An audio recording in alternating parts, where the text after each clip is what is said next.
The Emperor's Medical Rehabilitation Laboratory occupied the crown of Coruscant's tallest building. A room of modest size, the laboratory's antechamber closely resembled his former chambers in the Senate office building and featured a semicircle of padded couch, 3 swivel chairs with shell-shaped backs, and a trio of squat holoprojectors shaped like truncated cones. Palpatine sat in the center chair, his hands on his knees, the lights of Coruscant blazing behind him through a long arc of fixed windows.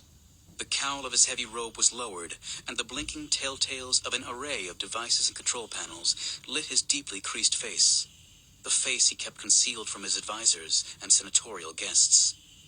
For here, he was not simply Emperor Palpatine. He was Darth Sidious, Dark Lord of the Sith. On the far side of thick panels of transparent steel that separated the antechamber from a rib-walled operating theater, Vader sat on the edge of the surgical table, on which he had been recalled to life and transformed. His flaring black helmet had been lifted from his head by servos that extended from the laboratory ceiling, revealing the pasty complexion of his synth-flesh face and the raised wounds on his head that might never fully heal.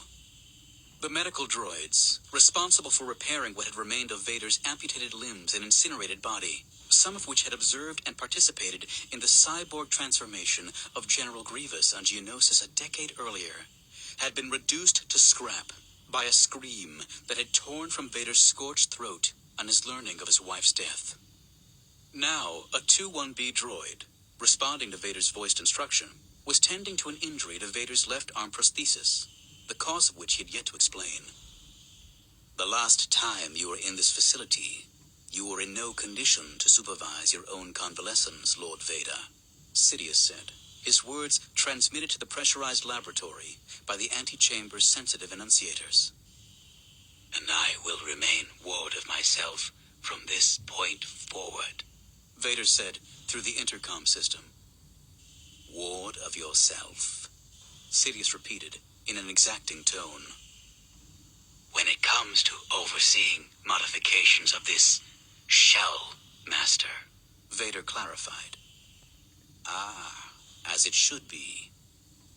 The humaniform 2-1B was in the midst of executing Vader's instructions when sparks geysered from Vader's left forearm, and blue electricity began to gamble across his chest. With an infuriated growl, Vader lifted the injured arm, hurling the med droid halfway across the laboratory. Useless machine, he shouted. Useless! Useless! Sidious watched his apprentice with rising concern. What is troubling you, my son? I'm aware of the suit's limitations, and of the exasperation you must be experiencing. But anger is wasted on the droid. You must reserve your rage for times when you can profit from it. He appraised Vader again. I think I begin to understand the cause of your frustration. Your rage owes little to the suit or the droid's ineptitude. Something disturbing occurred on Mercana. Some occurrence you have elected to keep from me. For your good or mine, I wonder. Vader took a long moment to reply. Master, I found the 3 Jedi who escaped Order 66. What of it? The damage to my arm was done by one of them, though she is now dead, by my blade.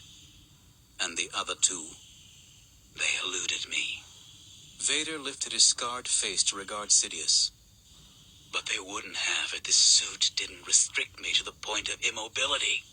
If the Star Destroyer you placed at my command was properly equipped. If Sinar had completed work on the starfighter I designed. Sidious waited until Vader was finished, then stood up and walked within a meter of the room's transparent panels. So, my young apprentice, 2 Jedi slipped through your grasp, and you scatter the blame like leaves blown about by a storm. Master, if you had been there... Keep still, Sidious interrupted, before you damage yourself all the more. He gave Vader a moment to compose himself. First, let me reiterate that the Jedi mean nothing to us. In having survived, Yoda and Obi-Wan aren't exceptions to the rule. I'm am certain that dozens of Jedi escaped with their lives, and in due time, you will have the pleasure of killing many of them. But of greater import is the fact that their order has been crushed. Finished, Lord Vader. Do I make myself clear? Yes, Master, Vader muttered. In burying their heads in the sands and snows of remote worlds, the surviving Jedi humble themselves before the Sith. So let them atone for 1,000 years of arrogance and self-absorption.